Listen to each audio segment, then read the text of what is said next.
তখন তারা বড় রাস্তার পাশে একটু নিরাপদ আশ্রয় খুঁজে পায়। ক্লান্ত দুই ভাই বোন একটু স্বস্তির নিঃশ্বাস ফেলতে থাকে। আর তখনই আশীর্বাদ স্বরূপ আকাশ থেকে বৃষ্টি শুরু হয়। সেইটা তার ছোট বোন সেতসুকোকে নিয়ে আবারও আশ্রয়কেন্দ্রের উদ্দেশ্যে পথ পাড়ি দিতে থাকে।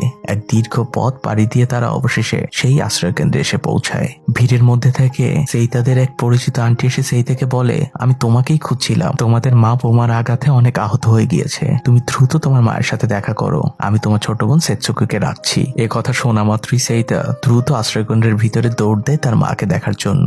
একজন আর্মি অফিসার সেইতার হাতে একটি আংটি দেয় তার মাকে আইডেন্টিফাই করার জন্য, কারণ তার মা ততক্ষণে আগুনে পুড়ে একদম ছাই হয়ে গিয়েছিল।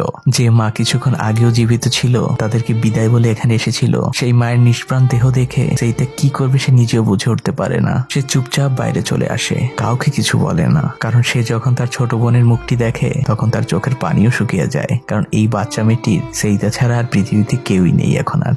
সেইটা তার মায়ের শেষ স্মৃতির আংটিটি তার ছোট বোনের গলায় থাকে একটি ব্যাগে ঝুলিয়ে দেয়। কিন্তু বাচ্চা মেয়ে সেতসুকো তার ভাইয়ের কাছে আবদার করতেই থাকে যে আমি মায়ের কাছে যাব। কিন্তু ফুটফুটে বাচ্চা মেয়েটির ধারণাই নেই যে তার মা তাকে ছেড়ে অনেক দূরে চলে গিয়েছে আর কখনই ফিরবে না। সেইটা তার বোনকে মিথ্যা আশ্বাস দিতে থাকে যে মা কিছুটা অসুস্থ, সুস্থ হলেই তোকে আমি মায়ের কাছে নিয়ে যাব। কিন্তু বাচ্চা মানুষের মন কি আর মানে, যে কিনা গতকাল পর্যন্ত 24টা ঘন্টা তার মায়ের কোলে কোলে থাকতো, সে আজ এতক্ষণ তার মাকে দেখতে পায়নি। সেতসুকো তার মায়ের জন্য কান্না করতে থাকে। তখন বাধ্য হয়ে সেইটা সেতসুকোর মন ভালো করার জন্য অনেক রকমের অঙ্গভঙ্গি করতে থাকে আর খেলা দেখাতে থাকে। পরদিন সেইটার মাকে আরো কিছু লাশের সাথে একসাথে আগুনে পুড়িয়ে দেওয়া হয়। ট্রেনে একজন পরিচিত তাকে জিজ্ঞেস করে তার ছোট বোনের সম্পর্কে। তখন সেইটা তাকে বলে যে আমার বোনকে এক আত্মীয়ের বাড়িতে পাঠিয়ে দিয়েছি আর আমি এখন সেখানেই যাচ্ছি। সেইটা তার সেই আত্মীয়ের বাড়িতে পৌঁছে যায়। সে তার হাতে থাকে একটি কাচের বাক্স পাশের বাগানেই লুকিয়ে রাখে। সেইটা যখন দরজা খুলে ঘরে ঢোকে তখন তার ছোট বোন সেতসুকো মা মা বলে চিৎকার করতে করতে দৌড়ে আসে, কারণ সে ভাবে যে তার মা ফিরে এসেছে, কিন্তু আসলে ফিরে এসেছিল তো তার ভাই। তার সেই আন্টি যখন তাকে তার মায়ের কথা জিজ্ঞেস করে তখন সেইটা তার সেই আন্টিকেও বলে যে আমার মা এখনো অসুস্থ, সুস্থ হলেই ফিরে আসবেন। রাত গভীর হয়ে গেলে সেইটা সেই কাঠের বাক্সটিকে ঘরের মধ্যে নিয়ে আসে। মূলত এই বাক্সটির মধ্যে ছিল তার ছোট বোনের জন্য জমিয়ে রাখা শেষ কিছু ক্যান্ডি।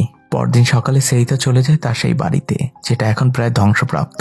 সেইতা মাটির নিচে লুকিয়ে রাখা সেই জিনিসগুলোকে বের করে আনে আর সেগুলোকে নিয়ে তার আন্টির কাছে চলে আসে। তার আন্টি খাবারগুলোকে দেখে খুব খুশি হয়ে যায়, কারণ তখন এই খাবারটুকু ছিল কোটি টাকার থেকেও দামি। কিন্তু তার আন্টি জেনে গিয়েছিল যে তার মা মারা গিয়েছে। রাতের বেলায় সেইতা তার ছোট বোন সেতসুকে নিয়ে বাইরে বের হয়, তার জোনাক পোকা নিয়ে খেলতে থাকে। সেইতা তার পকেটে থাকা লজেন্সগুলো থেকে একটি ক্যান্ডি তার ছোট বোনকে দেয়। এই সামান্য একটি ক্যান্ডি সেতসুকে তার হাতে পেয়ে কি যে এক বাঁধ ভাঙা উল্লাস এসে ফেটে পড়ে তা আপনারা না দেখলে বুঝবেন না।